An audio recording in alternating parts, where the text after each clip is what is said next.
Welcome to Dodgers Daily down on the farm. So glad that you decided to tune in and check out the action in the system for the Dodgers. All the prospects, of course, who you're looking at right here is not a prospect. That is a rehabber, but it is down on the farm, and that is Blake Snell. Blake Snell had his second very successful rehab with AAA Oklahoma City. Remember, his first couple were with Ontario, and I kept mentioning that, the first couple, it's not about who you're facing or results. It's just more about getting the feel and the grip. You really don't care who the hitters are or what the results are. And then as you graduate, you need to start incorporating the results into it. So I really thought that Blake Snell I thought his next outing would be with AAA Oklahoma City. I was right on that deal just because he needed the challenge.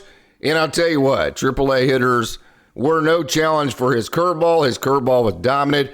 His fastball was very good. 4 innings pitched for Blake Snell. 2 hits, 2 earned runs, one walk, and 4 strikeouts, 7 swings and misses. He had a 154 batting average against. After he gave up a 2-run home run, that was the runs that he gave up. He then settled in, pounded the zone, missed bats, finished with 37 strikes out of 57 pitches. So this was pretty much the Blake Snell experience. If you're going to get to him early. And then he settled in, and he was absolutely dominant after he gave up that early home run. So no ifs, ands, and buts, even with the early home run. This was a very good tune-up for Blake Snell. Very good rehab outing. Fastball was at 96.1, which was up about 1 mile an hour faster than the yearly average. It had really good late movement.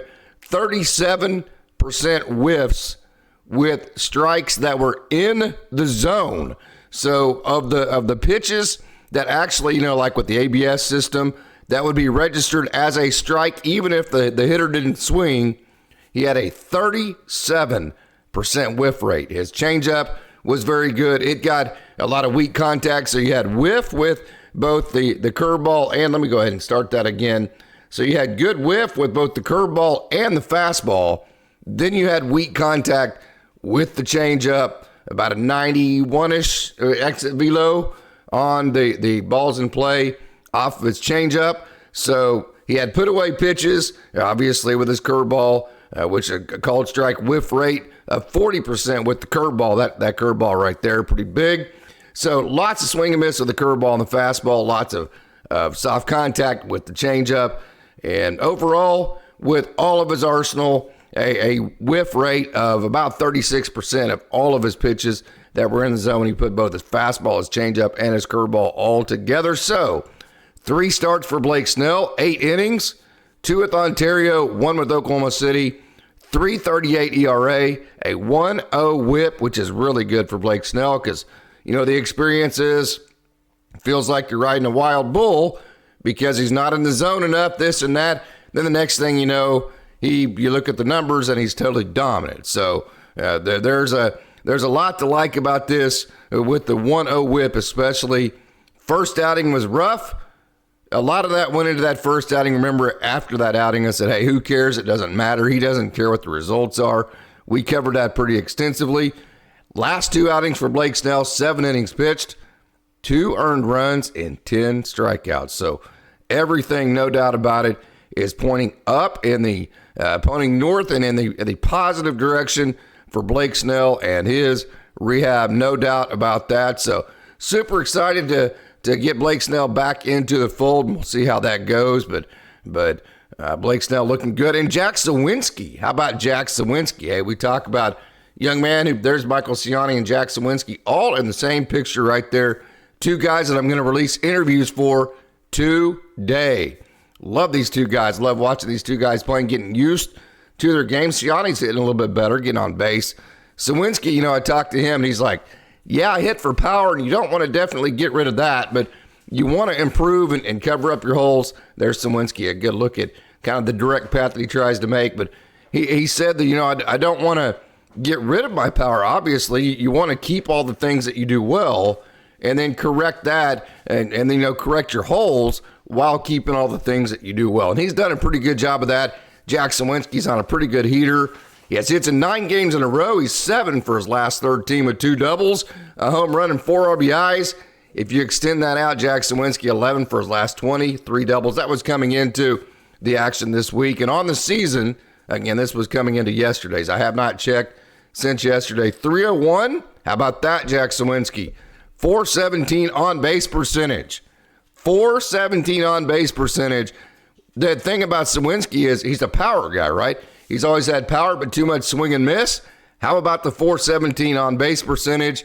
1038 OPS, 8 home runs, 23 RBIs in just 29 games. So, and to be honest with you, it was a slow start for Swinsky. So he has really heated up, and he's done a really good job. Excited to see kind of where, at the very least, the Dodgers, they take these guys, they give them a cup of coffee, they help for a bit, then they DFA them and they trade them in the DFA process, like a Daniel Hudson, and then you get a Justin Chambers back. So at the very least, you want to pay attention to these kind of guys because they're guys that you can flip basically for nothing, right? Or maybe they do a Chris Taylor or a Max Muncy. There's several different ways you can go with this and why these type of guys are valuable enough to, even as a casual fan, at least check in on and see how they're doing.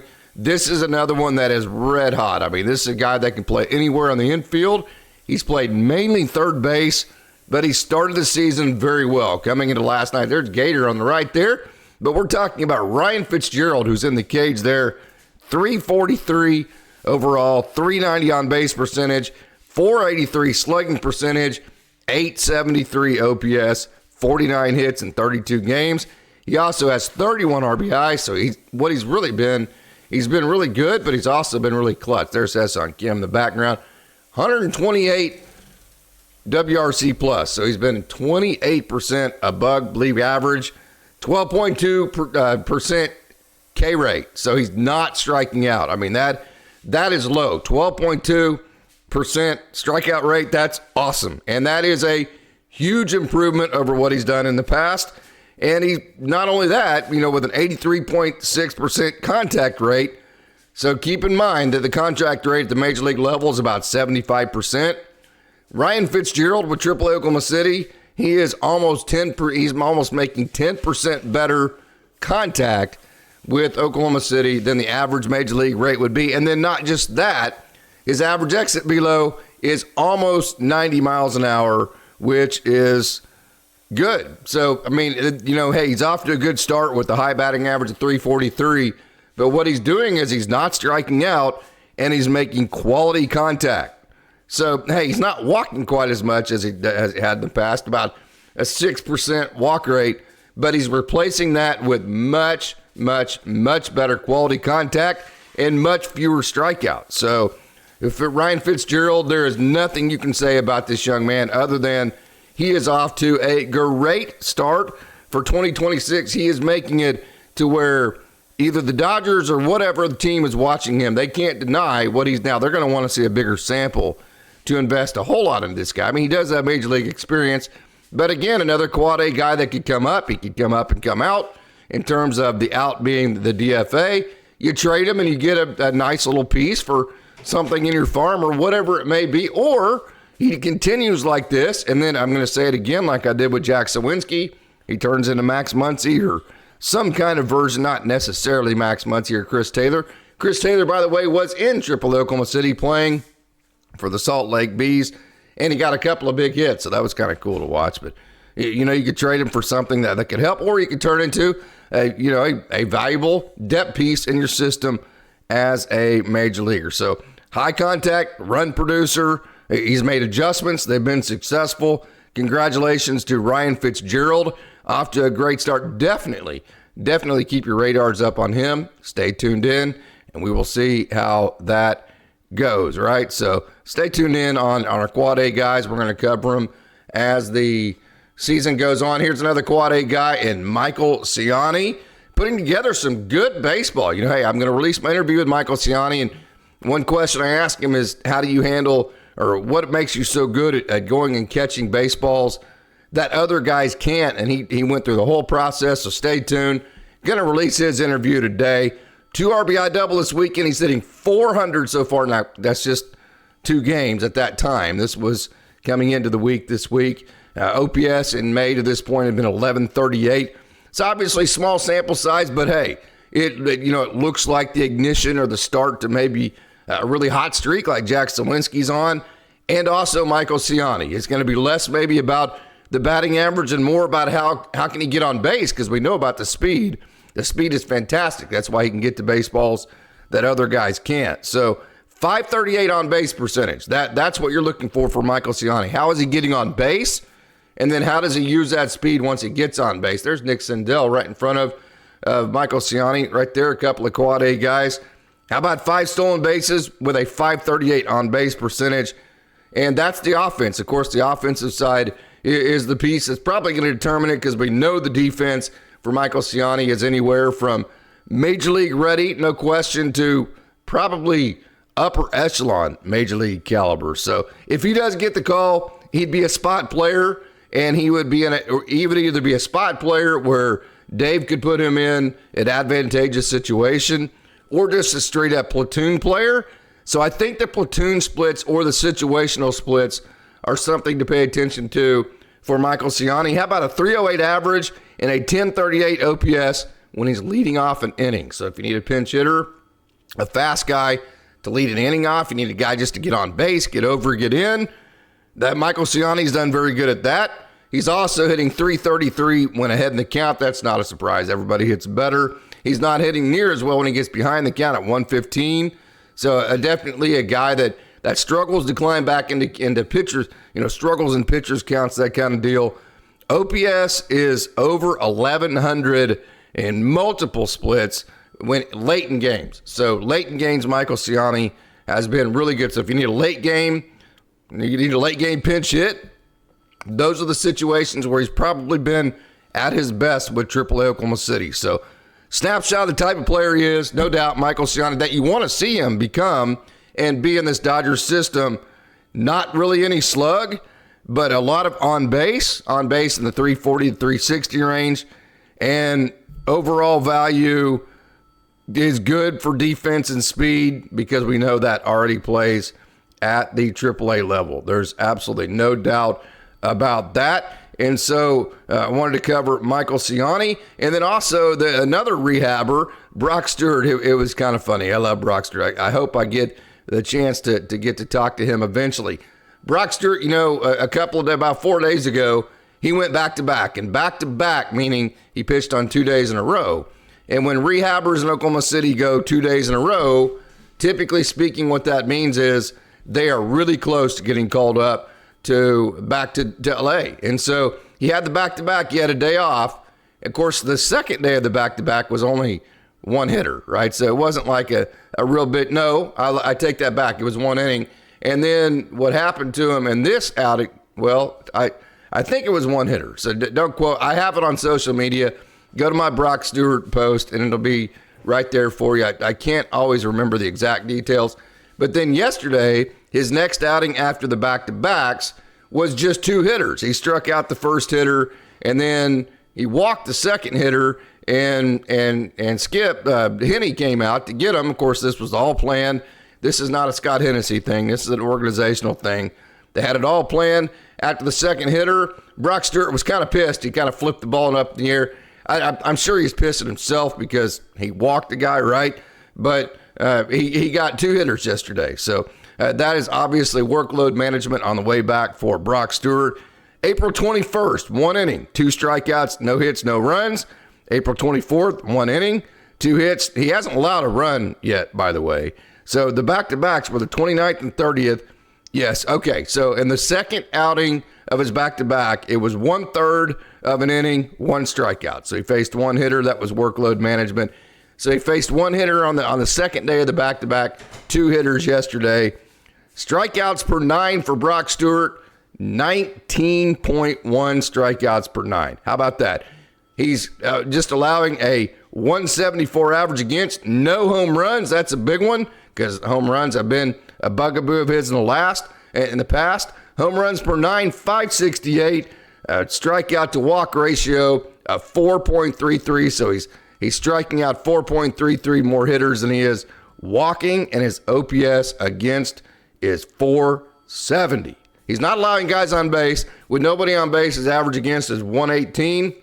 And then once guys get on base, he has yet to allow a hit, okay? Hitters are over with runners in scoring position.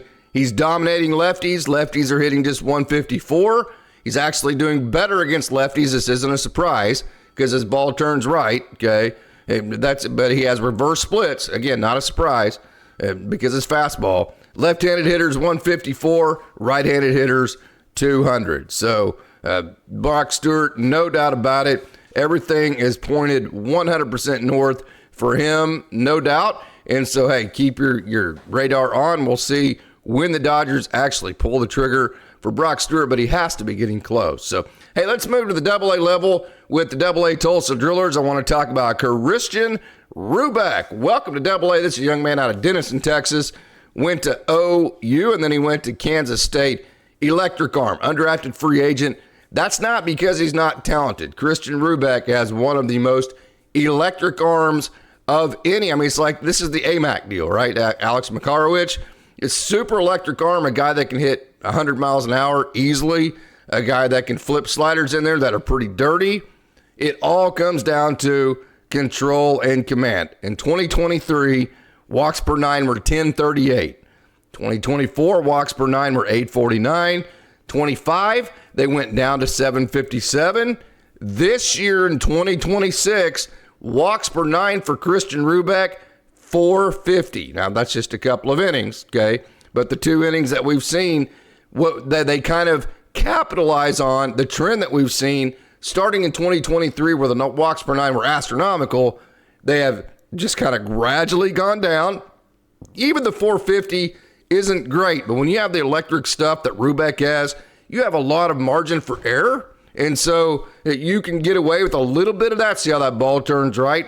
But the main thing is that the arm is absolutely electric, and the trend is the walks are coming down. So definitely keep that in mind. The strike throwing efficiency as a pro is getting better. He's throwing more overall strikes than any other year as a professional. So super excited about Christian Ruebeck, and another guy with an electric arm that was an undrafted free agent that has been working on command and seeing what he can do in terms of getting the ball in the zone, and that is Cam Day. We talk about Cam Day a lot. We're probably the only outlet that talks about Cam Day, but how about over the weekend? 2 innings, no hits, no runs, 2 strikeouts, no walks. Day lowered his ERA to 198. His whip is 110, and he got his third save. Strikeouts per nine are at 724, so the strikeouts are down. The strikeouts are down for Cam Day, but the strike throwing is up. So that's that balance we're talking about. He's trying to find that Ben Kasperius arc, trying to find that perfect balance between the nasty strikeout stuff and actually being able to look at that slider there and actually being able to land it in the zone. So strikeouts per nine, 724, they're down. 11 strikeouts in 13.2 innings. So that's, hey, that's not terrible by any stretch, but that's not what Cam Day normally does. But how about the two, even with the strikeouts down, batting average against is only 200. The OPS against is only 585, so he's not giving up damage at all. And so, hey, there's a lot to like. This is just kind of that adjustment period. He's morphing into trying to make adjustments to get the ball in the zone. This isn't the final product we'll see as Cam Day. He will then adjust back. You adjust, you readjust, and then you adjust and readjust. That's the process of the minor leagues. He'll recalibrate. He'll eventually get that strikeout rate above, 1 per inning. There's no doubt about that.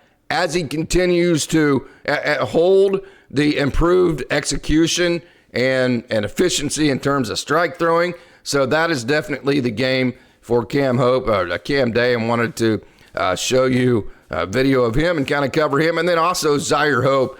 Zire Hope is off to a fantastic start. 5 home runs, okay, and 2 of them have been oppo like that, and then 3 of them have been to the pull side. So Zire Hope, 288 on the year, 342 on base percentage, 813 OPS. Those are very good numbers for a young man that's as young as he is. Here's a pull side home run right here. That's as young as he is at the AA level. 288, 342 on base, 813 OPS, 5 home runs, 23 RBIs, 4 stolen bases, 30 hits, and 104 at bats. And with runners in scoring position, he's hitting 308, so he's been clutch. And with runners in scoring position, the OPS is 1045. So he's been good and he's been clutch. He's obviously, like every other hitter, better when he's ahead in the count, but when he's behind the count, because he's able to hit those opposite, people want to see the pull side home runs, but the two-strike approach for Zire Hope isn't like a two-strike approach for everybody else. Two-strike approach for Zire Hope, he's still trying to do damage. He's just trying to see the ball deeper on the outer half of the plate, which means he's going to have to hit the ball the other way, which has resulted in the 2 home runs to the opposite field. So even when behind in the count, he's not, matter of fact, he's done more damage behind the count because he has such a good opposite field power. OPS behind the count for Zire Hope, 946. And here's a big one. Strikeout rate is down to 22.8%. Very manageable. It's below that 25%. And he's also making more contact when he swings at balls in the zone. So April, 842 OPS, 26 hits, and 91 at bats. So Zire Hope off to a really, really, really good start. And then so is Josue DePaula, who we're going to cover next here. Josue DePaula hit home run number 5 last night. It was a lot of fun to see. Josue DePaula, 309, 442, 896 OPS, 22 walks, 18 strikeouts. I mean, that's just as elite as you can get with plate discipline. So on the year for Josue DePaula, 309 average, a slash line of 442 on base, 896 OPS, 22 walks to just 18 strikeouts. That is 1.22 walks. He has 1.22 walks for every strikeout that he gets. He's walking more than he strikes out. And that's not just a one-off. We know that. I mean, that's just Josue DePaula. Elite back-to-ball, elite plate discipline. It's showing up at the AA level. And then also, maybe the most underrated part of his game, 9 stolen bases already. That's coming off, what you talk about, being able to steal bases. That's Kenny George there. That's coming off of a season last year where Josue DePaula stole a lot of bases. So this is a guy that can bat the ball. He walks more than he strikes out. He gets on base. He knows how to steal bases. He knows how to put the ball in play. He impacts the ball at a pretty elite level, although it doesn't always get elevated like this one. He's starting to hit home runs. His WRC plus is close to 50% better than league average. As a 20-year-old, I mean, this is why he's so highly touted. This is why by many he's the number 1 prospect in the Dodgers system. This is not a good start for Josue DePaula. This is elite stuff that we're seeing from him. In a lot of ways, Zire Hope too. And a young man that, hey, when he's on and he's doing what he's supposed to, he can have elite results for like 2-3 week to month-long heaters. This is Kelvin Ramirez, big dude. Over the weekend, 1 2/3 innings, no hits, no runs, 1 strikeout, no walks. 24-year-old that has been one of the most effective arms so far, to be honest with you, in all at AA, although not super efficient. So this is another one of those power arms in Kelvin Ramirez, to where whenever the ball's in the zone, he is very effective and he gets lots of outs and he goes on heaters. You see that big ride and run fastball there. 1.32 ERA. You see that big ride and run fastball paired with that slider that you just saw. And keep in mind, he can run that thing up there about 98, 99. I don't know if he's touched 100 yet. I would have to ask somebody. So I don't want to say one way or the other on that. I would not be surprised if he has, because he has that type of arm. But 1.32 ERA for Kelvin Ramirez, 13.2 innings pitched, 160 average against. And then here's another deal. Not only is his arm big, not only can he gather strikeouts, lots and lots of ground balls. And a lot of it is because that big, you have to get ready for that ride and run. Then you throw that big looper and then hitters get on top of it. How about a 50% ground ball rate for a big dude that can throw it almost 100 miles an hour? Count me in on that if he can figure out the control and command aspect of his game. And so, hitters just simply aren't hitting him very well. And his fielding independent pitching, 387 versus 132 ERA, suggests that his ERA is a little bit better than what he should be doing. But what that means is his stuff is so powerful that even though he walks some guys and he's not super efficient, he's able to get himself out of jams, A, because he has good swing and miss stuff, and then B, because he gets a lot of ground balls, and then C, because his stuff just simply beats hitters in the zone. No doubt about it. So all of this, again, it's a process of trying to figure out the perfect mix of what Kelvin Ramirez can be at the highest level. All of that suggests that if he figures everything out and gets rid of some of the low floor aspects of what he does and continues to have the high ceiling aspects, high leverage guy for Kelvin Ramirez. No doubt about that. So, hey, let's move now to the high A level. And boy, did we have a bunch to talk about here. Eduardo Quintero, that a baby. Talk about another 20-year-old, 6'1", 175. How about a 295er, 418, 893 for his career stats at the minor league level, and he is heating up. So 286 hits so far in his career, 105 stolen bases, more speed in the system, no doubt, for the Dodgers. 29 home runs, and, a huge prospect. His ETA by a lot of guys. I love see how flat he came to that baseball with his hands there. ETA for a lot of guys, 20-28 for him. 35 to 50 on the hit tool. Speeds of 55, which I think it's a little higher than that. I think the hit tool has a chance to be a little bit higher than that. I think 45 to 60 is a little bit low. Plus speed, advanced plate discipline at times whenever he's going right. 15 to 17% walk rates throughout his career. And what I really like right here, gap to gap. He's a gap to gap type of hitter.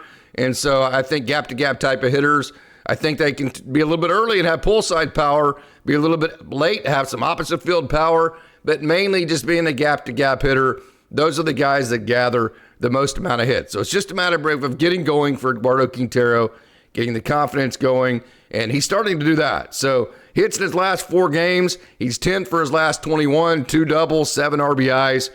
And so, Eduardo Quintero, super slow start for him, but he is starting to turn into Eduardo Quintero, who has been a really good player, which is why he is such a big prospect at the age of 20. And how about Mike Sirota, the Midwest League Player of the Week? How about that dominant stretch?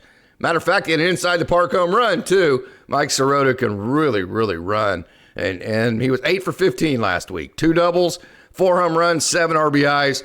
329 on the year, 481 on base percentage, 683 slug for Mike Sirota, 1164 OPS. Let me say that again. 1164 OPS, 6 home runs, 15 RBIs, 26 runs, and another guy that's walking more than he's striking out. I think a lot of people don't realize that about Mike Sirota. Or actually, the same amount at least. 21 walks, 21 strikeouts. So when you can throw up a 329 average, an 1164 OPS, 6 home runs in the Midwest League where it's 42 degrees every night. I mean, come on. And then walk exactly as much as you're striking out. That is not good. That is, Dalton Rushing didn't do that, right? I mean, all these great, Andy Pajes didn't do that, those kind of things. And how about a 354 ISO? So his ISO is 16 points higher than his strikeout rate, which is just a ridiculously awesome trade-off between power and swing and miss, right? 60 grade raw power. I think that's that's a big part of his game that people don't realize with Mike Sirota is that he does have a lot of power potential, especially to the opposite field, right? So 60 grade raw power, 60 grade speed, both tools combined to show how dynamic he is. Plate discipline is getting better. 192 WRC plus so far. 192. He's 92% better than league average. Last year, it was 189. Career for Mike Sirota, 332, 460, and a 1094 OPS. Remember, he's just 22 years old. Mike Sirota, what an incredible start to his career as a professional he has had in the Dodgers system. Remember, the Dodgers got him for Gavin Lux. What an incredible year he is having so far. So I wanted to make sure and talk about Mike Sirota and another big prospect that start off to a really good start, Logan Wagner, how about Wags? 317, 369, 634 slug, an OPS that is over 1,000. Matter of fact, it's 1,003 his OPS is. 7 home runs, 18 RBIs, 26 games. Switch hitter, lots of power, lots of defensive positional versatility. He's probably a third baseman or first baseman at the major league level, but kind of like Jake Geloff, he's played everywhere, a lot of second base, just to get his bat in the lineup, just to do this, and I love it. You know, we talked about with Mike Sirota, the opposite field, with Quintero using the gap to gap. Logan Wagner's a lot the same way. I mean, he will use the big part of the field. There's no doubt about that. So how about this? Wagner is already halfway to last year's home run total. He had 15 home runs last year, 11 extra base hits, and 101. So he had 15 and 25, and he's almost halfway to that this year. So he had a big April 2, 307 batting average there with an OPS of almost 1,000. And so far in May, he's really hot in his first couple of games, 385. So remember, he's a 6th-round draft pick back in 2022, had to deal with the injuries. Off to a tremendous start. Logan Wagner, especially with the power, combined with being able to put the ball in play, combined with gathering hits. And again, I'm going to say it again, you gather your hits in the big part of the field. If you're a little bit early, there's your pull side power. If you're a little bit late, there's your opposite field power. He's able to do that. And you talk about a young man on helium, Christian Zazueta. Hey, the ERA is 4.18. I get it. He has pitched way better than what his ERA would suggest. His last outing over the weekend, 6 2/3 innings, 3 hits, 2 runs, 7 strikeouts, 1 walk. So far, 4.18 ERA, but check this out. The whip is just 101. He has 36 strikeouts in 23.2 innings. The average against is only 212. He's averaging 13.69 strikeouts per 9, which is a 37.9% strikeout rate.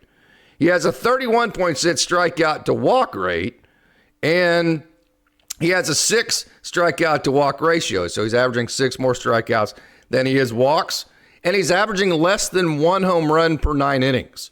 Those are all metrics that tells you he is getting very, very unlucky. And as the season goes on, that will all even itself out. That's the underlying metrics that would suggest an ERA somewhere in the mid-2s. And I think if he continues to pitch exactly like he is right now, that's where it will end up. You know, the fastball is upper grade, man. The fastball gets a lot of swing and misses, and he combines that with great control and command. And then also just the arc. How about 2022, 7.59 ERA. 2023 was a breakout, 3.29, but then he got better in 2025 with a 2.41 ERA. And then this year, while the ERA is up, smaller sample size, like I said, I think it's a mid-2s production. He's getting unlucky, but he's combining that with more swing and miss this year than he's ever had. 55 to 60 grade fastball. The changeup is plus, no doubt about it.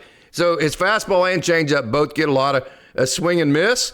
And again, he has great command. His walks per 9 is good, and he's giving up less than 1 home run per 9 innings. So very, very excited about where Christian Zazueta is at right now for the Great Lakes Loons. We'll see how long he stays there. I think he'll stay there for quite a bit. But again, I say that the 4.0 ERA, I acknowledge that. I understand that, but I've explained why I think that's a little bit misleading at this moment.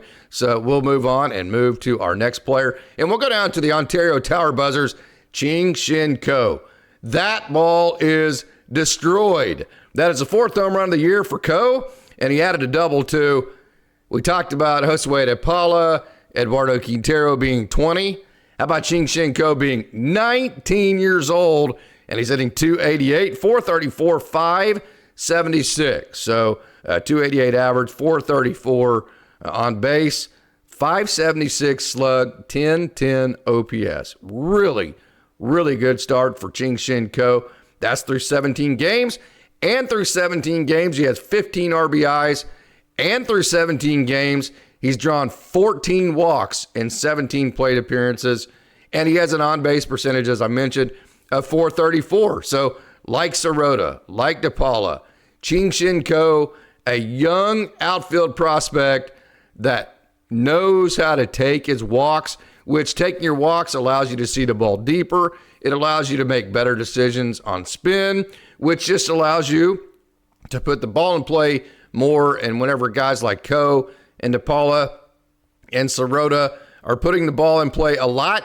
they're going to gather a lot of hits. So Ching-Shin Co off to a good start. And another young man that you might not have heard of that is really pretty electric down at the Ontario level. I'm going to want to say Rancho so many different times. As a matter of fact, they're in Rancho right here. They're playing in old Quake Stadium that was home to the Rancho Cucamonga Quakes forever, but they're doing it as the Ontario Tower Buzzers. I mean, it is a massive mind teaser. Jose Tierro, how about this? 6 1/3 innings for Jose Tierro. 4 hits, no runs, 7 strikeouts, 1 walk. Fastball for Tierro, 93-97. How about this for a mix? Sinker, cutter, sweeper, slider, and change. Wow, that's a lot of mix for Tierro. Again, young, 20 years old, 3.29 ERA, 30 strikeouts over 27.1 innings. So that's more than 1 per inning. And the batting average against for Tierro is 245. Definitely it's the swing and miss stuff that stands out for him. He's able to get more than 1 strikeout per inning, and that's awesome. So let's move on and talk about our next pitcher that you might have heard of because we covered him a little bit last year, but that's Yulbron Air there. So Yulbron Air there, if I can get to his video here and just right here. Let's get to his video here. Yulbron Air there also had a good outing this weekend. 1 1/3 innings, 1 hit, no runs, 2 strikeouts, no walks. Fastball, cutter, change, velo 92-94. That doesn't blow your socks off, but he also has a sinker. So he has movement too, and he's shown some swing and miss stuff out of the bullpen. 15 strikeouts for Air there in 13 innings. 10.38 strikeout per 9 rate, so more than 1 strikeout per inning, and he's good against right-handers. Obviously, right-handers are hitting just 158. Tough April for Air there, but his control and command has him back on top for May so far. And then also another guy I wanted to cover on today's Down on the Farm is Jexway Laborious. Jexway Laborious is off to a really good start. Lots of energy for this young man. He threw the last 4 out scoreless on Sunday for the Tower Buzzers. Got those rubber band levers. I mean, he's got so much flexibility. It's that Oral Hershiser look to him where he's so flexible that although he's skinny, he can throw pretty hard, and his windup gives the hitters a lot to look at. 93-95 so far in his fastball. Fastball play is how about this? 2,600 RPMs plus on the fastball at 93-95 for Jexway Laborious. And that's pretty good, right? I mean, 2,600 RPMs is absolutely awesome. Then he combines that with a cutter / shorter slider, and then that's at about 89-92. And then he's trying to develop a curveball. So he wants that fastball with the high spin rate, and then he wants to have that slider in between, and then at the bottom of his velo band, he wants to develop that curveball at about 81-82. So that's going to do it for today's Down on the Farm. I want to thank you for tuning in. Hey, don't forget, we're going to have our live show over the LA Dodgers, who have been struggling today at 9 o'clock Pacific. So make sure and tune into that. Until then, thank you for tuning in. And as one last reminder, as always, it's a great day to be a Dodger.